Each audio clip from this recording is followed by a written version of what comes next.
105.7 Light FM. That's Human League there. Hi, they call me Morning Dave because I wake up so gosh darned early every morning.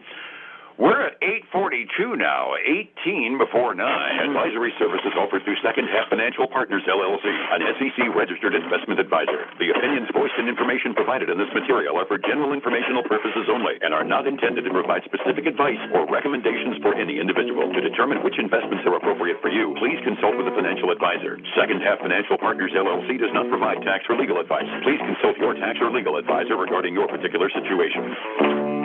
So there, it's time to check in on money and find out what's going on Wall Street this morning with Phillip Statler from Statler Financial Services in downtown Sebring. And, oh, Phillip, the party's over. We broke a 6-day streak of record closes for the S&P.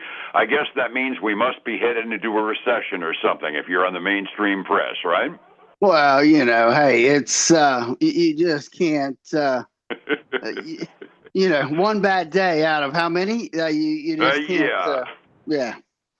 I'm just waiting because the press always looks for drama, and that's mostly my reaction today. My headline is, the Standard & Poor's 500 ended its streak of closing records. Yesterday, the S&P ended up down 18.9, so we're still at 63.71. NASDAQ lost about 1/3% as well, down 80, and the Dow was down 0.46%, down 204, and I'm almost tempted to say that sounds more to me like anything else than just profit-taking, because there really wasn't, other than a few off reports, there really wasn't any bad news that would have brought the general market down any. Wouldn't you agree?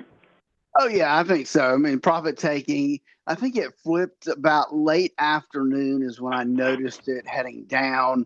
And I looked at the economic. There's nothing really that I saw come out during that time frame that would indicate that give a reason for it other than maybe some profit taking.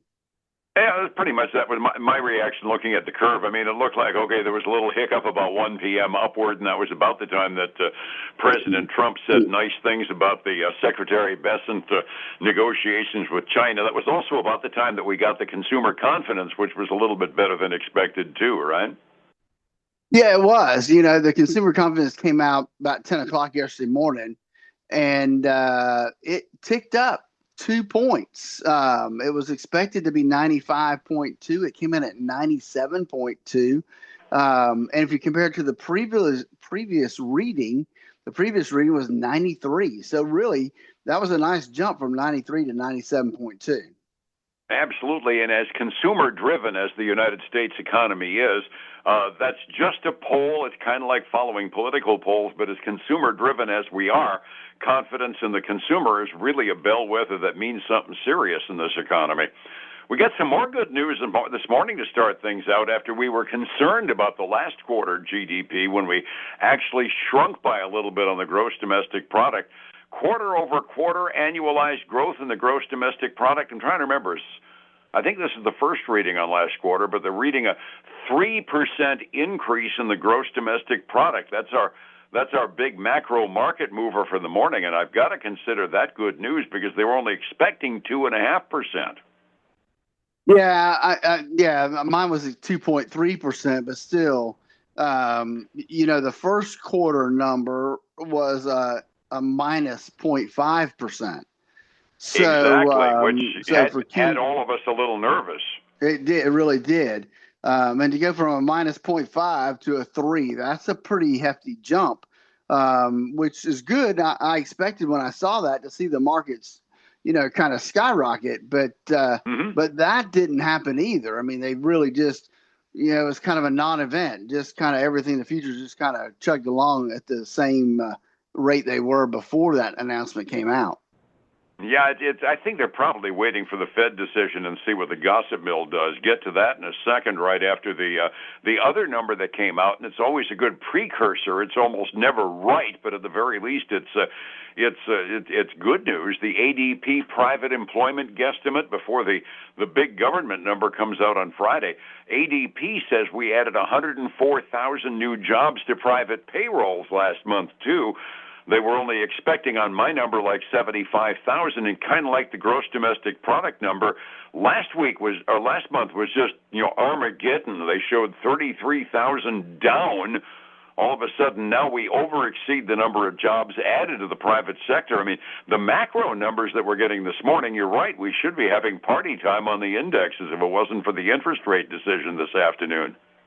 Exactly, and that's got to be what's holding things back this morning is the interest rate decision, which I think comes out at 2:00 today, if I'm not mistaken. And so that's going to be a key, obviously, this afternoon. We do have pending home sales that comes out at 10.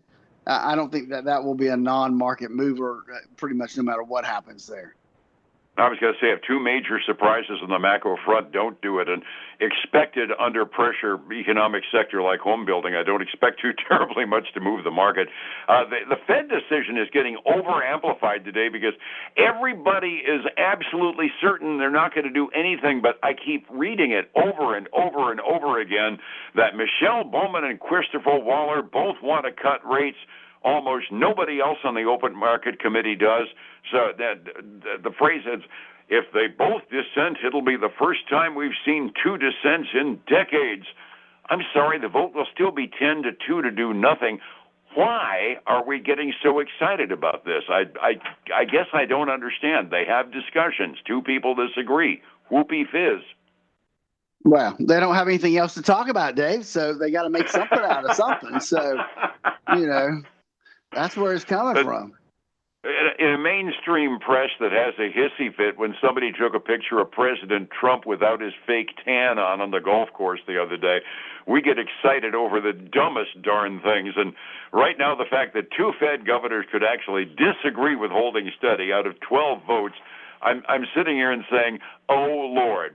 But as usual, we're going to be parsing everything Powell says at the press conference at 2:30 because we're really going to be trying to read tea leaves as to what the consensus looks like for a September cut in rates, which right now they're guessing is like 65% odds they're going to do it. That odd's either going to go up probably or down unlikely after the press conference today. But I'm waiting to see whether or not we make a big deal over two Fed governors saying we ought to cut rates today because, quite frankly, I'm confused as to why everybody gives a fig.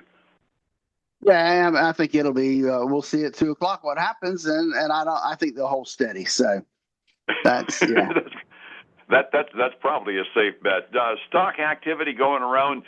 We mentioned it yesterday. Novo Nordisk canned their CEO and announced they were having troubles with their weight loss thing. They absolutely slid down a slippery slide yesterday. Spotify also reported. We didn't have that one in this morning. They had a Q2 loss and kind of pulled their guidance back by a little bit as well. The big ones today are both coming after the market closes. The Meta people, the Facebook company, and Microsoft going to report as well. But there are a few household names that are reporting, and I understand Starbucks is not as well off as they were a few years ago. They're even closing a few of their pickup-only coffee stands. How'd they do last quarter? Well, it was kind of a mixed bag. It's hard to tell, to be honest with you right now. The report I got was that they missed on earnings by about 15 cents a share. Now, they were quick to point out that they're not sure that the number that they have as an expected is comparable to the actual number as adjusted. So they're quick to point that out. But that's a pretty big difference to see how they can squeeze that back together. Revenue was a little bit better than expected, but it didn't hurt them this morning, so there must be a little closer than what we think. They're trading up 5.4% this morning. Cool. Yeah, that's the second stock report we've had this week, though. They said, we're not sure our arithmetic is the same as anybody else's on it. That's got to put investors on edge when people say we're not too sure of our numbers. Well, it's not so much that they're not sure, it's the analysts aren't sure, right? Because the analysts, the company's sure of what their numbers are. What's not really sure is the analysts don't necessarily have all the information when they make their number. When they say, okay, this is what we expect it to be, they don't have all the same things the company has. And so they have to start looking and parse through the actual report to make sure that everything that they originally thought in the analysis is still there, and make some pluses and minuses depending upon what they see in the actual report and what they hear when they do the stockholder earnings report conference call. Okay. Okay, that makes a rational. I haven't heard that codicil show up, twice inside of the same week during earnings season before. It just kind of make my ears perk up a little bit. Yeah, it does a little bit. The other thing that we had, I'm not sure if they actually reported because I'm not getting a full report here, but Visa shares are falling this morning. They reaffirmed their 2025 guidance, low double-digit growth, but it said they did beat expectations on top and bottom line here. Not sure what those numbers were, how close they were, but they're trading down 2% this morning after closing down almost 1.2% yesterday. So they seem to be sliding a little bit on the downside. Ouch. Yep, and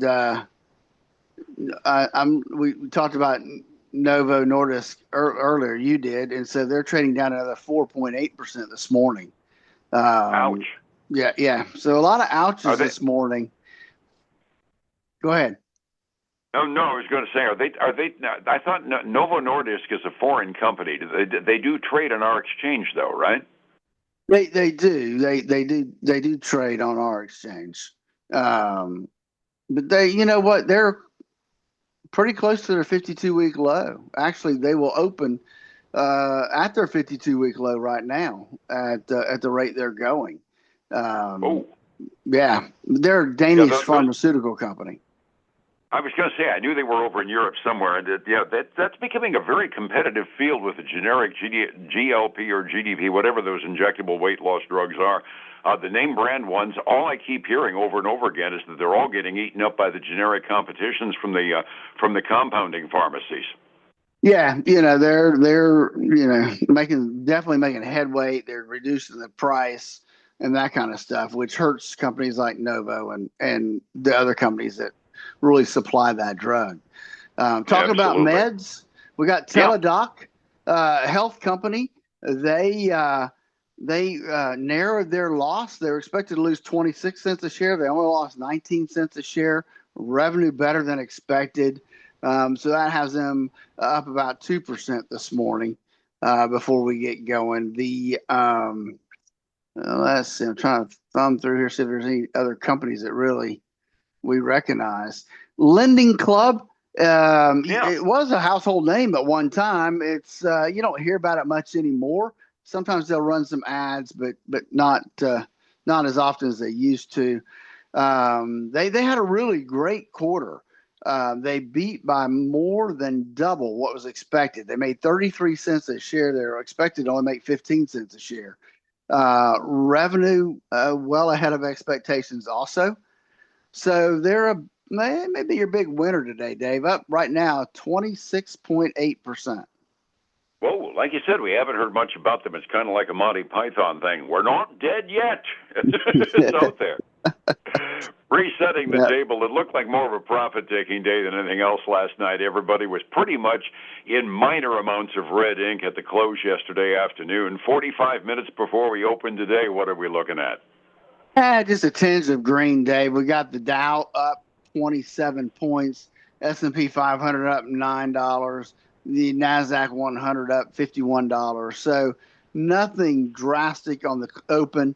On the other side, we got silver and gold both trading down. Silver 1%, gold down 0.5%, and then crude oil up almost 0.5% this morning. It's trying to get to 70 again, Dave. $69.50 a barrel.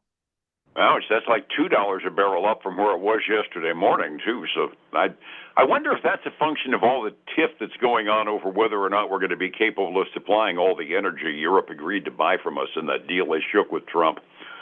Oh, find that out as time goes on. Overseas markets, the Asian Rim market was somewhat mixed at the close at 6 a.m. this morning. Hong Kong had a really bad day. And the Chinese mainland markets, one was up, one was down. So there's no trend at all in the Asian Rim. Europe, on the other hand, is slightly to the positive this morning. The average European index up by about 0.15% halfway through their trading day. Getting my retirement in place so I can plan on it instead of dream for it takes a pair of expert eyes. How do I get a hold of you to make my retirement plans happen, Phillip? Dave, we offer everyone a half hour of our time to see if they're on the right track to the retirement they always dreamed of. We'll answer questions they may have and make sure that they're on the right path. If they're not, we'll offer some suggestions and some things that they can do. And if we can help, glad to step in and be of service. They can give us a call at 863-382-0037 to schedule that call. And then join us this weekend for the Statler Financial Radio Show, 6 a.m. and noon on Saturday, 10 a.m. Sunday morning on Highlands News Talk, 7:30 a.m., 95.3 FM. And newstalk730am.com, because we work real hard to stream everything, too. I'll see you tomorrow morning, my friend. Thank you so much. All right, buddy. Have a great day. Take care. It's 105.7 Light FM and Statler Financial Services. Phillip Statler. Imagine for a moment that an intense storm